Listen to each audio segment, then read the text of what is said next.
Bandwidth for First Updates Now is supported by AndyMark. Are you competition ready? Go to andymark.com and keep your team inspired. First Updates Now is brought to you by viewers like you. Fun relies on the generous support of our fans in order to continue to keep creating content. Please consider donating, giving bits, or subscribing.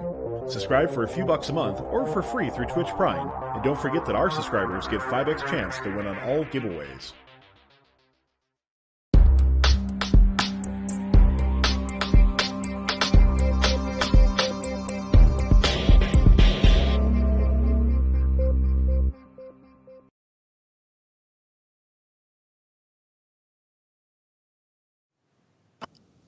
Ladies and gentlemen, robot men and women, welcome back to FTC Live. We'll be recapping the West Super Regionals awards and finals matches over the next hour-ish. Reporting for FTC Live, I'm Ethan. I'm Nathan. I'm Shashir. I'm Olivia. That's Eric. And I'm Nick. I also wanted to add something before we get started. I wanted to send a personal thank you to the whole entire West Super Regional community. For those that have not been involved with FTC Live and don't know, all the information that we have for these shows came from teams and people who helped us out in the Discord, are watching this show right now, and are on our staff, so to say. The West community was very receptive to Ethan and my calls for help, and they really helped us gather all of the information that made this show possible. So, Ethan? Yeah, if you have any questions that you'd like to read, they would like to be read during our Q&A segment near the end of the show, please tag at First Updates Now and type your question into the chat. If we don't get to your question, we'll try to answer it in the chat after the show. And tonight, we have an awesome giveaway brought to you by Rev Robotics, who will have some booths at the FTC and FRC at both championships with awesome challenges. You can win prizes, so be sure, stop by, tell them you love FTC Live and you want more giveaways in the future. Now, let's bring on our producer, Tyler Olds, to provide us with some more details on how to win.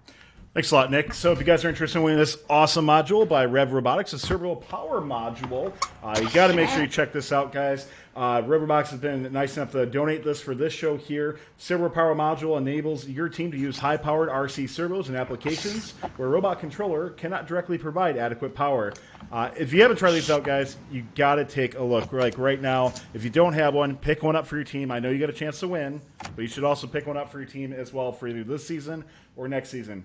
If you want to win, here's the big thing, guys. You have to either follow or subscribe to First Updates Now. Click that little follow button on top of your screen. Or for a few bucks a month, you can subscribe. Or get this. You can subscribe for free through Twitch Prime. So if you have an Amazon Prime account or your parents have an Amazon Prime account, you can go ahead and subscribe to First Updates Now. Not only do you get some awesome emotes to use, but you get 5 times chance to win on this giveaway, guys. 5 times luck to do that. So near the end of the show, we are going to give you a special keyword. You're going to spam that keyword in as much as you want, and we're going to go from there. Keep in mind, guys, that we also do try to run a very clean community here on First Updates Now, so please make sure you exhibit your gracious professionalism at all times, and good luck to everybody on winning the Rev Cerebral Power Module. All right, so now we're going to move into the award segment, and we're starting with the biggie, the Inspire Award. The Inspire Award third place winner from the West Super Regional was Team 8367 Acme Robotics from Grass Valley, California. Acme Robotics does a lot to impact the rural parts of Northern California, hence their Connect Award win. And robot-wise, they have an intricate autonomous, which could get 3 glyphs on the far side. The second place Inspire winner was Team 5667, the RoboMiners from Park City, Utah. RoboMiners were also on the event Winning Alliance as the second pick. The Inspire Award winner was Team 8496, Heated Up and Keep It Cool from Newhall, California. Olivia is on Heated Up and Keep It Cool, so she could give us more insight into their Inspire win. Also, it should be noted that Heated Up and Keep It Cool is the only West Super Regional team to win 2 consecutive Super Regional Inspire Awards. Thank you. So I am Olivia Smalley. I am the head of the outreach program for FTC Team 8496. To describe a little bit about us and the Inspire Award, every year our team aims to get the Inspire Award, and we make it one of our biggest goals. We work really hard for this award throughout the year, and we make sure to balance our robot and our outreach program equally. For example, our outreach program starts in May, and it's going until now. Some of our work includes trying to engage our community and bringing them into STEM and FIRST Robotics by working alongside community partners and sponsors that have the same mission as us to reach out and create new opportunities. We also have a strong global outreach program mentoring teams around the world, such as Malawi, Kosovo, Hong Kong, China, and soon Haiti. But we are also known for mentoring nationally and locally. We mentor junior FLL, FTC, and FRC teams on everything from robot to research to a team's mission statement and philosophy. One notable thing we have done this season is actually our elementary school curriculum, which we will be talking a lot about at Houston. We had a lot of success with this, and we're going to be actually receiving the Presidential Volunteer Service Award because as a team, we've put in at least individually 250 hours on this project alone. As an outreach program, we have over 2,000 hours of outreach and at least 400 hours individually. We've reached over to 5,000 people, and I would add in more about our outreach, but there's just a lot to talk about there. As for the robot game, the thing that for our team is that we want to keep it original. We don't want to copy other robots because that doesn't teach us anything. And this is extremely important to us. For example, as many of you probably know, we are the suction cup robot team.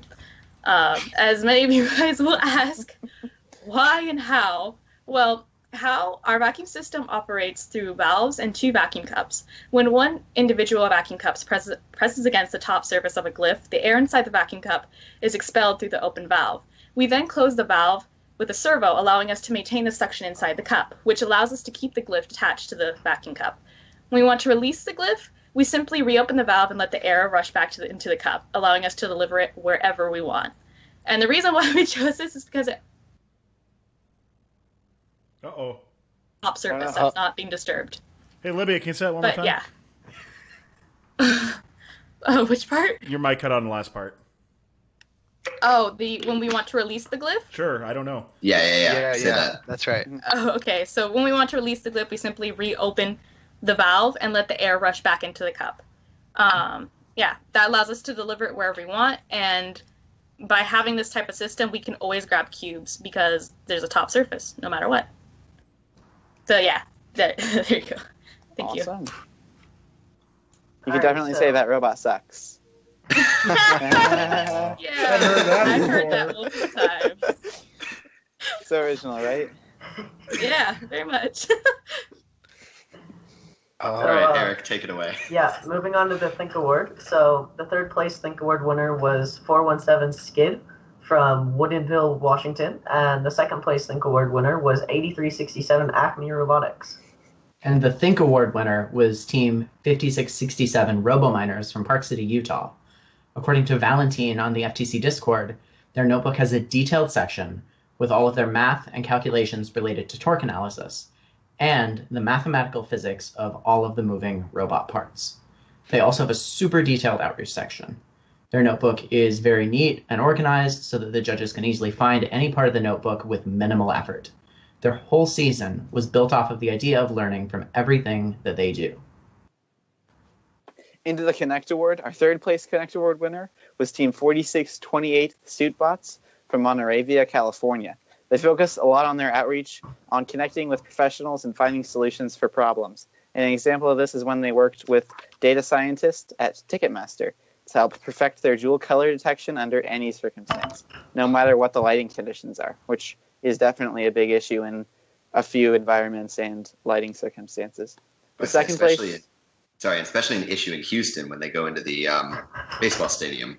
So, oh, yeah. If they make it that far to be playing in the finals, that autonomous will definitely be helpful. Yes. The second place Connect Award winner was Team 7593, the Tigerbots from Belmont, California. Tigerbots also does a lot of interfacing with companies, including Bishop Wisecarver, NASA, and Aviso. I don't know. They also do work with the Girl Scouts of Northern California to help them achieve their robotics badges. The Connect Award winner at the South Super Regional was Team 8367, Acme Robotics. According to Kellen from their team, quote, "We have an amazing engineering notebook that we put a ton of time into, about the same or maybe more than the robot. And they do a ton of outreach to local tech companies and have gotten multiple mentors through their outreaches. They've also hosted an FLL summer camp and are planning for another one this summer. In addition, they partnered with the Economic Resource Council in their county to write a grant and to start FLL teams in every middle school in that county. So very, very impressive stuff. Okay, for the Innovate Award. The third place Innovate Award winner was 12599 Overcharge from Portland, Oregon, and the second place Innovate Award winner was 2856 Tesseract from Seattle, Washington. The Innovate Award winner was 4042 Non-Standard Deviation, also from Seattle, Washington. Yeah, so if we can get that video up, Tyler. No sound. So non-standard deviation has created a very, very innovative and cool robot for this year. So as we're going to see a little bit later in this reveal video, I think they're just showing off the basic part of their robot first. We're going to see that the robot splits into two. 2/3 of the robot basically parks in front of the crypto box, and the last third travels out and into the glyph pile to collect and bring glyphs back to the core of the robot. The core then takes the glyphs in and automatically detects the glyph's color and places the glyphs into the proper columns. It's the feat of engineering. Last year you had, let's see, who was it? I'm blanking. Inconceivable. There you go. Yeah. This year, I think that title definitely goes to non-standard deviation. Like, this robot is a work of art. One of the things, I haven't seen any of their competition videos. One of the things I'd have to ask them, or someone who's seen them, maybe Nick can speak to this, is they only, I say only, but I'm pretty sure it says in the review video, travel 7.5 feet out. So I wonder if they've had any issues with glyphs being pushed too far away. Yeah, they had a little bit of trouble with that at West, and I hope to see at Houston that they've gotten a little bit better at it. It seemed like it was still hard for them to control and get like that multi-glyph auto and do a lot of those other things. But yeah, when the glyph pile sort of got late in the match, they really had better hope that they had their crypto box filled up. And yeah, definitely. Another thing that I noticed about this team is that after last year, after Inconceivable put out the reveal and after they were a team, First sort of became a bit stricter on this kind of robot. I'm not sure exactly what they said, but there were a few things that were mentioned that basically tried to limit something like this. But non-standard deviation was really able to work around this and still create such an innovative robot. And I think that really needs to be said. Yeah, I think the biggest thing with the creation of two different parts of the robot was that First wants to make sure that teams aren't taking up the whole field with wires running everywhere. I think the biggest thing is you got to make sure that the robots are physically connected in some sort of strong way, so that if another robot were to run into you, your robot wouldn't split in half. And I think, as we can see here, that it looks like a pretty strong connection between the base third and the suction part of the robot. Yeah, definitely. Sure. Something that I've noticed kind of a little bit in Vex is they have some robots that are really defense-based and are just giant walls. And I think First definitely wants to stay away from that in some of their rules as well. It isn't really their style. Yeah. They're funny when they break, though. Giant wall robots are really funny when they break. Scary. Okay. Do we want to talk a little bit about the design award? Yeah, so the third place design award winner was 4133 Fusion from Helena, Montana, and the second place was 9804 Bomb Squad from Los Angeles, California. Bomb Squad's robot is a U-drive. It maneuvers very fast and has a two-wheeled intake that allows the glyph mechanism to be fast, efficient, simple, and robust. And the design award winner was Team 7696 RSF Singularity from Rancho Santa Fe, California. Singularity 3D printed their entire robot, and they had a very unique relic mechanism. In 3D printing their entire robot, the team used extensive CAD and 3D modeling to design their robot. I got to say, seeing that robot RSF it was a work of art. Like the way that they'd created it so efficiently. But I think another real shout out has to go to Bomb Squad, because that robot was so beautiful. Like the way that they made their U-drive work, like have that lateral motion with only 3 motors, is just something that like was unparalleled in anything that I've seen in any competition so far. Yeah, for sure. Bomb Squad's robot is so pretty, and it's really, really fast for only being 2 motors forward and one sideways. Yeah. Like, so looks like we've got 7696 reveal video up. Oh, yes, yes, Awesome. that's All right. right. We hope it is. Yeah, this video is actually pretty cool. They basically show some of the building as well as just like what it does. And if I'm not sure, I don't remember this video exactly, but if we get to see, yes, there's drivetrain. Like you can see the individual modules over here. Like everything is printed. Everything is like made so robust, even though it's printed. That's what I think is like the amazing part here. Do you know Yeah, what they print out of? I am not sure, unfortunately. Don't quote me on this, but I've heard that one of their parents, one of their mentors, actually owns a company that deals there with we 3D go. printing. Yeah, Wow. just on camera, it does not really look like your classic ABS. I think isn't that what? Definitely, it doesn't Seems simply look like printed. that. Yeah, It doesn't it's look like that. really pretty Yeah. That thing is insane. for sure. All right. So, do we want to move into the Motivate Award, or want to check out the? Yeah, let's look at the robot for a second. Oh, okay. Yeah, definitely. So Tyler, it's- can we that's an jump back to interesting. that? Yeah, It's I kind of just an wanna- interesting claw base because it solves the problem that a lot of claws have, which is it grabs the first spliff and lifts it up, and then grabs the second one right underneath it, as opposed to a lot of them have to grab one and then stack it, and on the other one, and then drive back to the crypto box. Mm-hmm. Yeah, that's pretty smart. And It yeah, is. we got to see the relic arm. This thing is like you got to see this. It's super cool.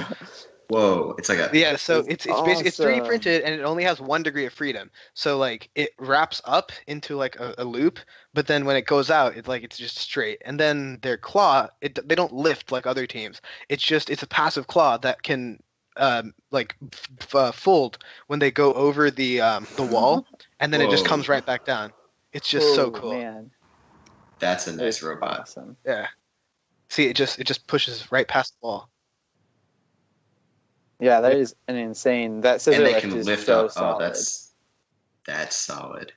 I mean, it definitely, to be candid, it's definitely not the most efficient or the fastest system, but it solves a problem in such a simple, like a very, very unique way, and I think that's something that really needs to be noted. Yeah, definitely. It's really kind of the essence of the design award. It's such a great robot. I mean, I'm not too sure how well it worked, but I could definitely see them being thought of for Innovate too. If the robot works well, then Innovate, yeah. But no, it's definitely a very well designed robot. All right, so let's move on to our Motivate Award. So the third place Motivate Award winner was 8176 Steelhead from Hood River, Oregon. The second place winner was 8372 Trial and Error from Medford, Oregon. And the Motivate Award winner was 8949 Gifted Gears from Portland, Oregon. It's an Oregon sweep on It's the an Motivate Oregon Award. sweep. Also, is it Oregon or Oregon? It's Oregon. Oregon. Yep. Definitely. Oregon. Okay, wasn't sure. Gifted Gears has focused on motivating people and spreading first on an international level. They've connected with teams and people from Chicago, India, and France. They've gone to these countries and they've begun creating an interest in first in new countries outside of the US. Yeah. Definitely. awesome. And just because I'm very close, actually, I just had a scrimmage with Gifted Gears like 30 minutes ago. So we've been talking to them a lot, and they've really they've improved the impact internationally in such a large scale. One of the things that I like to see is that every year in their pit they basically have a map of the world, and then they have little pins and string from Portland, from where we are, to everywhere that they've reached, and that map is it's just full of string to every continent, obviously except Antarctica, but it's so cool to see how far their impact is, and I was just so happy when both when Oregon swept, because obviously Oregon represent, but also when Gifted Gears won this award, it just meant a lot to me. Yeah, that's that is pretty great. awesome. Sounds like they're a great team to win Motivate. Oh, definitely. Yeah. And some of that international outreach is just incredible, and putting it all together has to be so much work. Yeah, and going to multiple different continents. That has to be incredibly taxing on their program. That's really impressive. I'm wondering how much that costs. Yeah, I definitely have to ask. I'm sure it's not cheap, but they really have a real dedication to what they're trying to do. They have a very focused goal, and by doing this, basically does cost a lot, but even by doing that, they're really able to achieve their goal. Yeah, I really think that's what matters. Yeah. All right, do you guys want to move on? Yeah, I think Yeah. we should go on to the Control Award. Okay. The Control Award third place winner was 8610. I'm not sure how to say the name. Tobertech. Okay. From Lake. Yeah, it's robot backwards. Tober. Oh, okay. From Lake Oswego. Oswego. Okay, Oregon. And the second place control winner was 776. Loose Screws from Portland, Oregon. And our Control Award winner was Team 9112, the Skeleton Crew from Salt Lake City, Utah.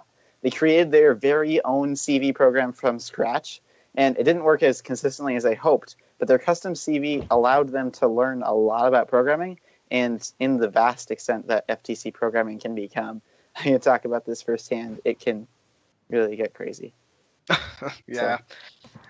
So basically, when I was talking to Skeleton Crew, I talked a little bit at Super Regionals, and what they did was they didn't want to use things like OpenCV or anything of that sort. They basically just they went from scratch, and they were able to create this.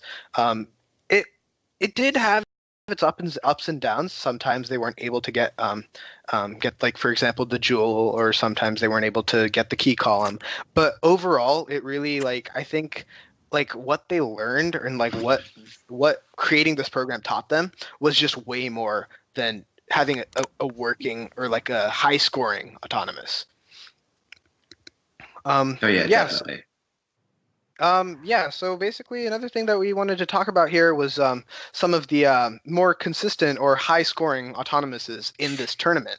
And so there were there were quite a few teams that did multi-glyph autos. I know that team 6929 Data Force, they had a 3-glyph. I believe Redneck Robotics had a 3-glyph on near, but I'm not 100% sure because we only went against them when they were going far. And they always beat us. Anyway. And also another team was Rise of Hephaestus. I believe they also had a pretty good autonomous. And of course, not to toot my own horn or anything, but my team, 12808 Revamped, we also made sure that we were very consistently able to score these 2 to 3 glyphs in autonomous. And by doing that, we were actually able to create a very, very consistent 3-glyph auto, one of the most consistent, I would say, in this tournament. And I think that in a larger scale, the reason that we did this autonomous, I think that's something that I would like to go into, is because, like, everyone knows that this game has a low cap, right? Everyone knows that 628 points is where you're at, and then if you get to 628 points, you're sort of done. After we knew that from the very beginning of our season that our goal was to get that 628 points, and by doing that, I was able to. And by doing that, we were really able to, by doing a multi-glyph auto, we were able to break that cap. And I think that's what a lot of teams are going for. And by doing that 1 glyph drop off in the beginning and then going for the other 2, they're able to ensure that they can get that 85 points, but then add on to their score, allowing for extreme consistency. So another thing to add is someone from the chat, OP I don't know, whatever, said that they spoke with Skeleton Crew at WSR, and they were incredibly friendly and willing to share their autonomous and vision processing strategy. So I would suggest reaching out to them in social media if you guys don't know how to do vision, want to look into creating your own CV program. So that team was 9112 Skeleton Crew from Salt Lake City, Utah, if you forgot. It's great when teams are really willing to share and help others out. I don't really like when teams are a little snobby and, for lack of a better way to say it, and don't want to share what they're working on. I think we all are here to learn, so helping others is great. So let's move on to our Promote Award winner. Our Promote Award winner was 5667 Robo Miners. So let's see their promote video and yes to audio. So my favorite thing about robotics is definitely the real world experience that you get. As like a female female engineer, I feel really like supported and welcomed into like the FIRST community. There's an incredible amount of diversity. I get to meet this whole new community of people that are just like me. No matter how hopeless a situation may seem, you can always spring back from it, and it teaches you how to problem solve. The variety of skills that it teaches you engineering skills, but on top of that, it teaches you how to pitch yourself to judges and to other people and other corporations for fundraising. It teaches you how to write a business plan. It does so much for you beyond even, just learning how to make robots. It's just such a great feeling to know that people are going to be there for you, no matter your background or where you're from. It's just a great experience, and I just wish that the world would be more like that.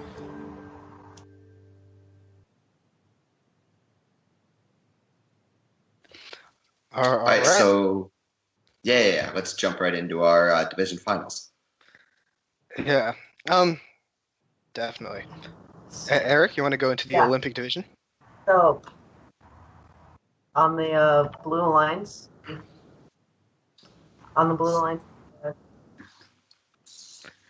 you guys hear me? Yep. Yeah, we can hear you.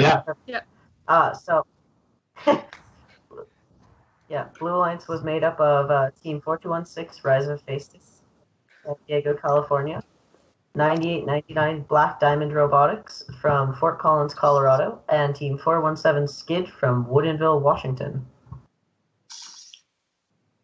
And forming the Red Alliance was Team 9804, the Bomb Squad from Los Angeles, California, Team 9781, Gravity Check from Anchorage, Alaska, and finally Team 8496, Heat It Up and Keep It Cool. Let's roll the Olympic finals too.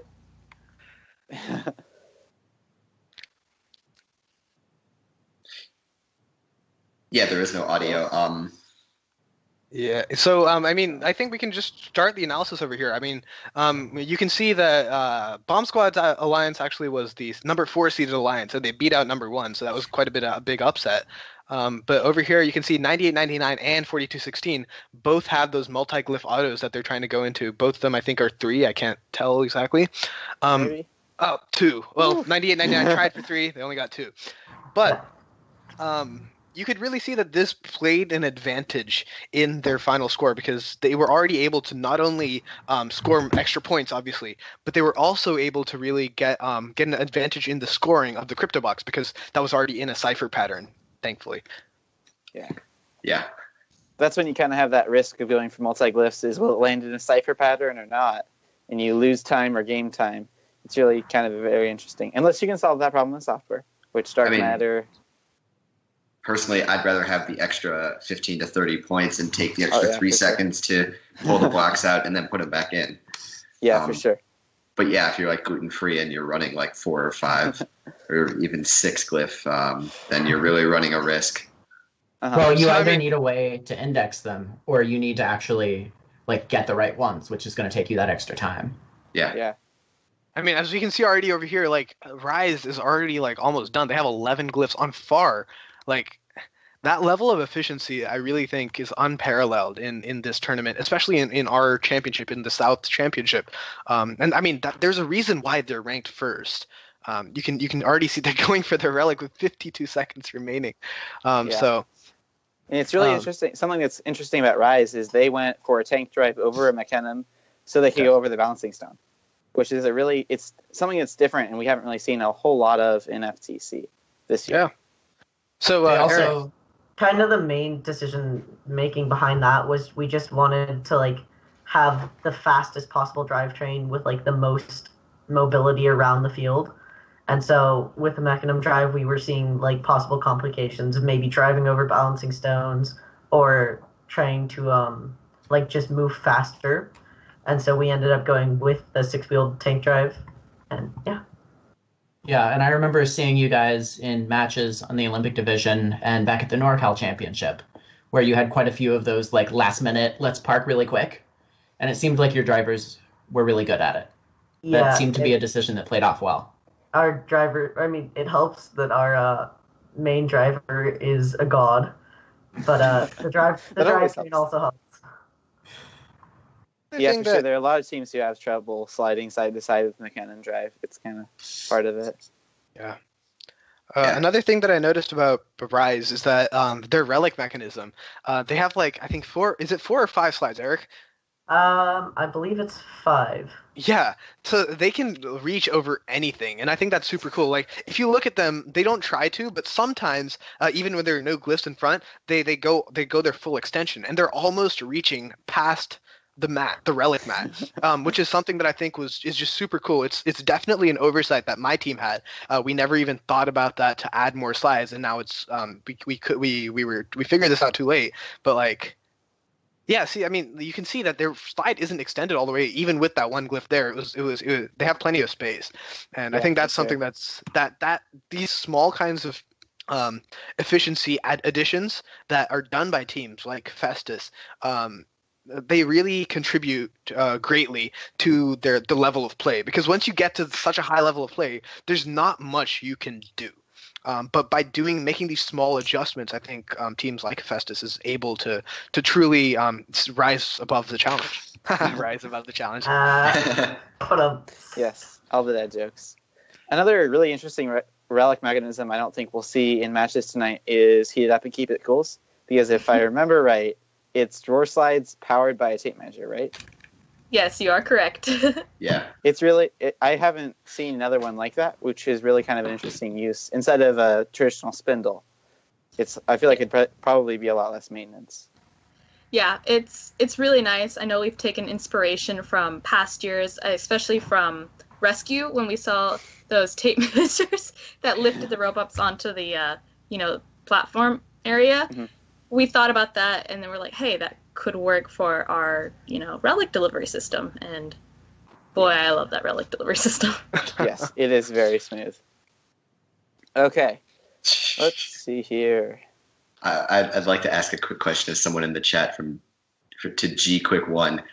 What are your nightmares with tape measures on FTC bots? They're amazing. I've actually never used one on a bot, but I've seen them used so many times. They're great. Just my opinion. Yeah, so I think one of the best things about the division finals in Olympic is that we saw quite a few robots that were unique in the sense that they weren't the traditional intake flipper. I think the main ones that we can talk about here are Skid and Heat It Up. They were both, I believe, one of them was the second pick of the first lines, one of them second pick of the fourth lines, and both of them had very unique systems. Skid, honestly, that team has perfected their the what's it called, the diamond drive with the 4 omnis. They did that last year as well. They were just so quick, and even this year, they're able to do so well even without that basic intake. And I think that a lot of that comes down to the fact that they're so maneuverable. Yeah, for sure. And even autonomous with that X drive style tends to drift a lot. I did some work with it last year, and it's really impressive that they've managed to make a an 85-point autonomous that is as consistent as it is. Yeah. Guys, if you didn't see in the chat, there's now a straw poll tape measures on FTC bots, so you should fill that out. Yes, do it. Do you want to go over to the Cascade Effect finals? Cascade Division finals. Going a few years back there. All right. So I believe that we had what's it called? We had a pretty very high scoring division finals. I think I'll first start out with the first seed. We got in the beginning we had team 12599 Overcharged from Portland, our sister team actually, and in the first pick was us. Woo! Team 12808 Revamped Robotics, also from Portland, Oregon, and our second pick was team 8367 Acme from Grass Valley, California. And then over on the Blue Alliance, you can see 724 Redneck Robotics 1 from Sun River, Montana. 6929 rather, Data Force from Littleton, Colorado. And 5667 the Robo-Miners from Park City, Utah. Let's check out the Cascade Finals match number 2. Well, while we're getting that match set up, I'd just like to talk a little bit about the names that we see in this tournament. Like we see Rednecks, we see Data Force. Both of these teams were at New Hampshire last year for the Festival of Champions. Both of these teams won their world championship. Actually, they won different world championships. Data Force won Data Force St. won Louis. St. Louis, and Rednecks won Houston. And by this this alliance was just like pretty insane because these two teams really were able to work together very, very efficiently, I feel. Yeah, for sure. So you can see RoboMiners over there with their 3-glyph autonomous. I can't remember if it scores 3 this one, but we'll see in just a second. It's there's another really unique mechanism that we don't see very much of at all. Trax as an intake is definitely different. Yeah, so one of the things that we're mainly going to be talking about one of the things we're going to be talking about in this match especially is the driving style of Redneck Robotics. I'm a little bit biased because that's my robot right over there, but I'll try to be as unbiased as possible when I talk about. As you can see, they're hitting us. Whatever, it doesn't matter. You can see the rather aggressive driving style of Rednecks, and you can. I think I'm not going to say whether this was cool or not. This is the part that I want to talk about. There you go. Boom. There we go. All right. Yeah, that's Overcharge. That's our captain. They're falling over. That was a moment for us that really that sat very poorly, as you can imagine. And the reason that sat poorly was that it's not as if they were being passive. It's not as if Rednecks were just trying to collect their glyphs. There were plenty of other glyphs in other areas of the field, but they were making a concerted effort to get into Overcharged's bot when they were in their own safe zone, when they were scoring their glyphs and play such an aggressive game. I'm not going to say whether this game was egregious or not egregious, but I will say that in the finals match 2 of the West Super Regionals, Redneck Robotics did get a verbal warning from the head referee, Mark Edelman. So you can take that as you may. But I definitely think that the style that they were driving is very different, quite aggressive. Tyler, it's definitely. Tyler, can we skip back to right before they were flipped? I think that was right at the beginning. Oh, yeah. Oh, yeah. I have a different video in this show doc if you want. That's just the clip. There it is. There it is. Okay, perfect. Yes. Perfect. So it's kind of interesting. It's up in the air whether Redneck flipped them or they flipped themselves on Redneck. I'd say it's, to me as a viewer, it looks quite aggressive for this style of game. Yeah, for sure. And it's as you can see, kind of. Sorry, Ethan. I was just going to say, my last point is they're Rednecks all the way over past the red tape. They're all like almost at the balancing stone. So yeah, it's quite possible that what they were doing there is they were trying to make it so that the Red Alliance actually had to drive around them and have a longer cycle time. Yeah, but very much so. Because of the skirmish, they ended up flipping. Mm-hmm. Yeah. Another thing that I think is pretty cool to notice over here is very interesting is where the glyphs are. If you look, all the glyphs are near the Red Alliance, right? And that, I think, like, it doesn't seem like if you're watching the match, it's not like Redneck is turning off their intake, pushing the glyphs into that area, and then starting to intake. No, they're going for their cycles. But I think the strategy that they're playing is actually to move glyphs into a huge disadvantage for the Red Alliance. Because, I mean, we tried, I don't know if we tried for the relic here, but oh yeah, we did. We did try for the relic. We couldn't get it. Like there were like 4 rows of glyphs over there. Like there was no way that we could have gotten that. But like by playing this, and another thing that I noticed was that the pushing penalty of like moving the glyphs weren't called a lot at the West Super Regional. In Oregon State, basically every single glyph that you pushed outside of the diamond of the pit was a minor penalty. So like that really like stopped teams from doing that, and that's why our intake, like, we try not to push at all. But when we got to the West Super Regionals, it was sort of a shock for us because we realized, hey, nobody cares anymore. Like pushing the glyphs is nothing.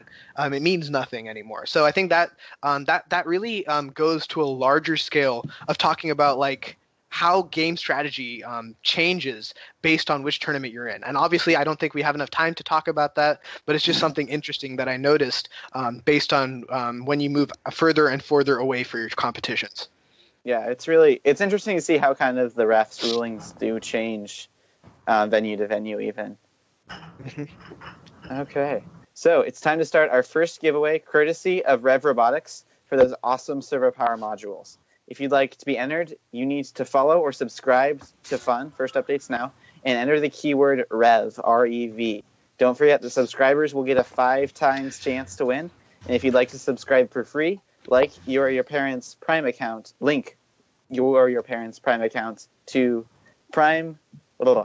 Twitch and click subscribe. We'll do a giveaway in a few minutes, so start spamming REV in the chat right now. Remember, you only need to type it in once, calling out you, Daniel. you only get one entry, no matter how many times you guys type it in. Yeah, you only get one. But entry, you can no matter spam how it. Why not? Yeah. I mean, it won't hurt. Yeah, you can spam, but like you're only getting one entry, so. Yeah. It's always fun to call out Daniel, though. It is. Okay. Do we want to move over to the West Super Regionals Finals? I think it's about that time. Sure. The event finals held the winners from both divisions, 4-2-1-6, 9-8-9-9, and 4-1-7, championing the Olympic division, while 7-2-4, 6-9-2-9, and 5-6-6-7 represented the Cascade division. Let's queue up finals 3. Yeah, so the reason that we chose this match was actually because there were some calls which were given that were a bit questionable. Like, I'm not going to say that the referees made any bad calls, because the referees have a very hard job, and they really did perform. They were great. But there was one thing that we noticed. This final match actually gave 80 points in penalties to the Blue Alliance. So that they said that the Red Alliance racked up 80 points of penalties. But like the general consensus of the field, as soon as this match was ended and before the scores were posted, was that the Blue Alliance was being egregious, and the Blue Alliance was the one who gave fouls against Red.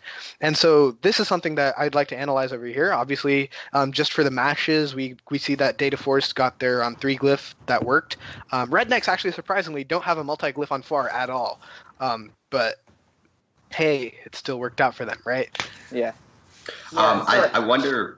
Sorry, it just happened right there. I wonder if one of those penalties on Red was, as we see, 98-99 quickly for like 5 seconds ago, rammed right into the glyph pile and knocked probably 5 or 6 glyphs over. I think they already had 2 in their possession. Yeah. If I remember correctly, the penalties were for 98-99, scoring 2 or scoring 1 while they were holding 3. So I noticed that. I believe they had 1 stuck in their intake, and then they scored 1 in the crypto box. So, I wasn't sure. I haven't. If I remember correctly, that's what the penalties were for. I haven't been able to find the scoring breakdown. So.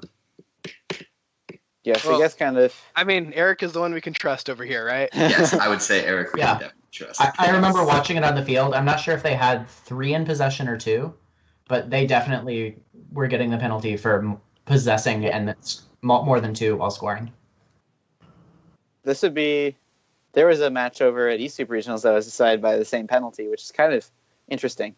It wasn't really a penalty at first that I thought would be really having a huge effect on the game. Definitely. Yeah, penalties seem to be an integral part of this game. It pains me to say, but like everyone just is racking up penalties. I know that in our semifinals, we got 130 points of penalties because we didn't communicate with our alliance partner, and they had collected 2 when we finished off their crypto box, and they kept the 2 in their robot. So that sort of they just kept it in for like 20 seconds, and they were balanced, but they still had those glyphs in their robot. So it was. That's tough. Yeah. You can see Redneck over here scoring their first relic really impressively fast. Yeah. And Data Force grabbing their second one. Oof. It looks like that was quite something. Yeah. It looks like that match. Let's see. Aside from penalties, I believe that Rise knocked off both Jules and Autonomous, and did not leave their color. Probably just a lineup error or something. Yeah, no, that was just I believe the robot just started driving before or actually no, it didn't. I don't know. I'm not entirely sure what caused that, but it happens. Jules are finicky. Yeah. Just because it takes so little force to actually knock them off. And so any sort of like accidental bump removes any sort of scoring potential. Yeah. And then 4 ciphers looks like they were completed, and it was honestly down to penalties and relics. It was really a close match. This division finals, like I can confidently say, like I wanted to be in finals, of course we did, but this is really this field is very, very representative of the best of the West. Like I'm not like you have Rise, you have Rednecks, you have Data Force. I mean, yeah, you have Data Force, you have Robo Miners, like, and you have Skid, like, and Black Diamond. Like every single one of these teams, like not a single one is a team that I haven't heard of before. These are all powerhouses of the West Coast, of the West region. So I'm really glad that the finals really ended up this way. Absolutely. And one thing I loved about it was that that Rise of Hephaestus and Redneck had actually been on the same alliance at the championship. Yes. I love this. And they had, and Eric, Get you that can practice, add detail, but they had created a 6-particle autonomous last year, which was absolutely insane. And I think we've got the video of that we can watch. All right. So, quick backstory for this. It only ever worked once. The second time we tried it. I'm assuming this is the video. This is the second time we ever tried this, and it's the only time it ever worked perfectly. And like none of us were expecting it, and so you'll just see everyone just jump up at the end of this. I'll ask one thing. Weren't you only able to start with 2 particles last year? You can start with. But basically, what they did was they had the one touching Rise's robot, so they would start intaking Rednecks would start intaking immediately, collecting that third one. Yeah, because they had the intake on both sides of their robot. Oh, I didn't realize it was on both sides. Yeah, I was confused. I only saw it on the front. It's one of the things that made them a fantastic shooter last year. Yeah, and so like. Wow. Seriously, like Redneck and Rise and Data Force were all at Festival. That's something that I really want to put out there once again. Like these are really world-class teams. These are teams that are won worlds. So like it was something that was super cool for me to watch and be a part of. Yeah, and it was cool that last year we had Rise of Hephaestus and Redneck on the same alliance at West, and then they went on to win Houston, and then they were against each other this year. It's really cool. That was fun. Yes, and then they'll be against each other. Hopefully, in we are in separate divisions, so there's a chance. There is. So this West Finals could be another preview of the World Finals. Yeah. Yeah. Well, I think we can speak for the whole guest and most of the FTC community and wish you guys good luck. Yeah, thank you. Thank you. Okay. Yep. So now let's draw for our awesome giveaway for the Rev Robotics Servo Power Module. Let's bring our producer, Tyler, on to announce the winner. Thanks, Ethan. All right, last chance to get in for the Rev Robotics Power Module. Make sure you stop by their booths if you are going to the championships and say hi. Let them know that you saw their Power Module on FTC Live, because then they'll give us more stuff, guys. That's what we want. We want more stuff. So make sure you tell them to give us more stuff. And Greg, if you're listening, give us more stuff. So with that please, said, Greg. With that said, we'll go ahead and do the drawing. We are going to take a couple questions afterwards, so make sure you take first updates now if you do have any questions. Congratulations. The winner is going to be Albert Pham, ALBERTFOM. Congratulations. Do we know who that is? Somebody laughs. So. Oh, maybe not. I believe it's Albert from Omega, the Iowa team. Maybe. Albert, is that correct? Well, we'll find out. If it is, yes. Please shoot me a private message on Twitch. I will need your name and mailing info so we can get that out to you. Or if you are going to the championships, one of the two, we can deliver it to you at championships. Congratulations, and thanks for following First Updates Now. All right, so we're going to get into some questions. So if you have any questions, please, in the next minute or two, tag at First Updates Now with them, questions or comments, I guess. So our first question comes from FTC team 13752. How does lighting affect Autonomous this year, considering the jewels and view marks are opaque, unlike the beacon LEDs? So I think we've only ever had a problem with sort of lighting on our view mark once, and that was mostly due to the field perimeters being really scratched up and the event lighting kind of reflected off of it. Otherwise, they seem to be really nicely not lighting related for us, at least. Yeah, I would agree with that because like there are certain instances where like there would be a problem, but like compared to last year, and I think this question like is sort of trying to talk about Minute Maid Park a little bit about how like Minute Maid the lighting condition gets all messed up and all that. I think that compared to last year, this year won't be an issue because seriously, like the jewels are a color. It's not like they're the beacons, which are like not really a color, like somewhat a color that you can't tell if there's too much light. It's like that was a mess. Like, but like this is like, well, I mean, it wasn't a mess. It was a nice thing that didn't work out too well because of various issues. But the jewels this year, I think, is a very creative solution because I think First really wanted that red and that blue that teams detect, and by taking away this lighting component, by taking away this battery-eating machine, and having something more mechanical, it was a really creative solution to this problem. Yeah, so our next question, actually, I think he wanted to talk about this before we ended the show. Hey, Nick, are you going to Houston, and where can people find you?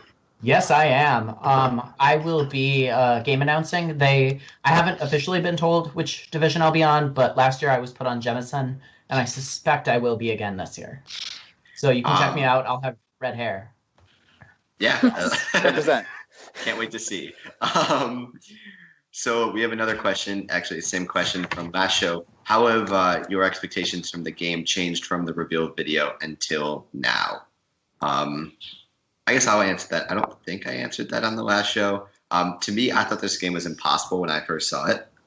I've never really had that feeling. I guess this is only the third game I've seen, but I was like, oh, God, this is going to be crazy. And my team had some super complex, crazy claw design. And then we saw the flipper and decided to go off that. So thank you to NC Gears. Yeah, it was NC Gears that we saw for posting that video. You definitely, I don't know if saved our season is the right word, but allowed us to get a head start on a better robot design. Anyone else have any thoughts? Yeah, I think like, go ahead. So I definitely expected that the game would be sort of beaten a little bit quicker, and that there would be a lot more defense emerging earlier during the season, but it actually seems to have come really at the Super Regionals, where teams really started breaking the game and playing defense to compensate. I expected that earlier.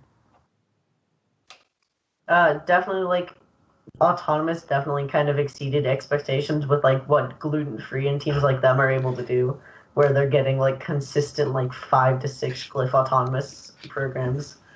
Like, that's insane. Yeah, it really is.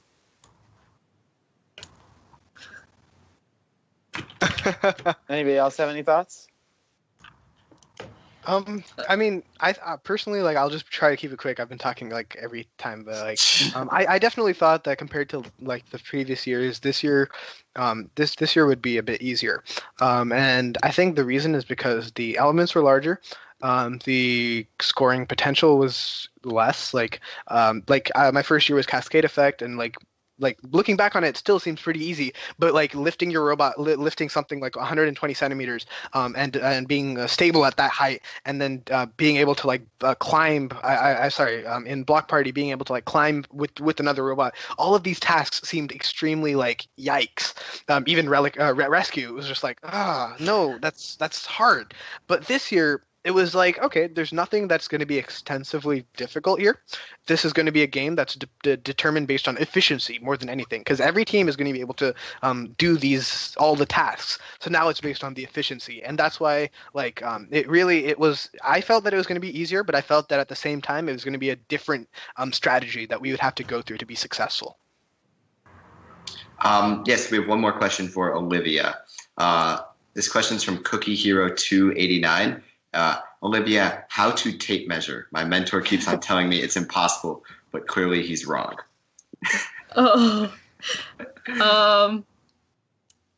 In what case do you want to tape measure? Depends, because we actually we actually have several tape measures on our robot compared to previous years. We have tape measures used for helping us align cubes and helping us to deliver them into the boxes because it straightens it out. We just have it on a plate that rises up. I'm so bad at describing this right now. But for the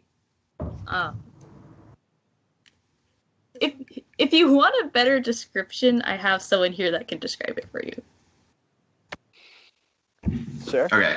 It's my other member. Oh, hey.